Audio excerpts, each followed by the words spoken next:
So did you love the big signing, the big announcement? Well, it was something kind of known. It wasn't a big surprise, although some people started to think at the last minute it could be Ronda Rousey, it could be Mercedes Moné, but most people knew it was going to be Will Ospreay. And Tony Schiavone announced it and brought him out. And why? I mean, I can understand. Tweet it, graphic. Will Ostrich is all elite or whatever. Why is this a big deal? I wouldn't say it's a big deal. It's something, that fans are excited about, but I think Tony's trying to steal, whether it's ratings or buys, he's trying to steal attention from people by throwing things out there that shouldn't be something you pay to see. Big announcement, major signing, what will it be? Find out on the pay-per-view. Tony has a big announcement this week. What will it be? And then it turns out to be nothing. They're just trying to hype people up to get them excited about what is a product right now that had the least amount of excitement around it than it maybe ever had. Go ahead. I'm sorry. And I'm going to say Ospreay's good. And I think you always have fun with him, but whenever you've watched him, I think you've given pretty fair reviews of some of his stuff. He's good. And I think him being in the mix there is good. He's a much better signing than Kota Ibushi. Well, I'm not going to say that's not true. And I have to think if they're going back to Wembley next year, they're going to put the belt on him at Wembley. That's going to be how do you get him to sign here versus WWE? We'll put the belt on you in your hometown. I think that's what it is.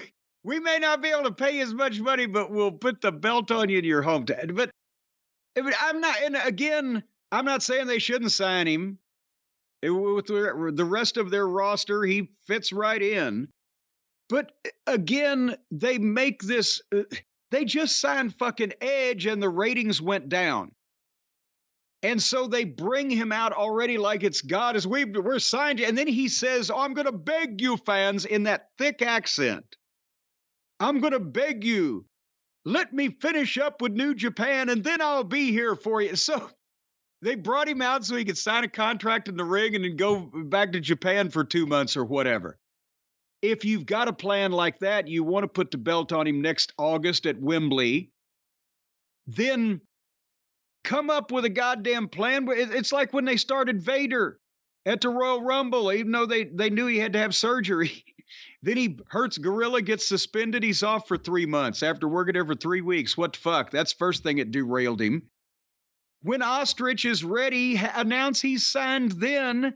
And instead of bringing him out like he's the biggest, they've just signed John Cena, have him do something, make a surprise appearance and make an impact of some description or whatever the case, instead of just bring him out like he's God, because let's face it, they just signed Edge and the ratings went down and Will Ostrich ain't Edge. And don't just trot him out like, oh, look at another thing we've just got that may or may not work out. And then he's gone for however long again. What the fuck? I don't understand what Tony is doing. It's just like, oh, look at the new toy I got. You don't know the band Sham 69, do you? I certainly don't. All right. I was watching this promo he did. I thought he sounded like Jimmy Percy, the lead singer, but you wouldn't get the reference, I guess. Jimmy Percy. That's right. How about Percival Pinkerton? I'm so happy to be here, New Japan. See, this is going to be another problem. And I'm sorry if I'm offending any of our fans across the pond, but that accent, it sounds like a lot of fucking guys on wrestling these days. And to us untrained ears, they're all kind of alike and it don't come off the best. I don't know. I think he actually has a better accent than most because he sounds a little bit more street, a little bit more hooliganish, as opposed to all the posh. I mean, Nigel's out there. He sounds like he needs to blow his nose. I'm out here on a yacht with Tony Khan. And also, he was wearing a furry winter coat in Los Angeles. Why was that happening? He's stylish.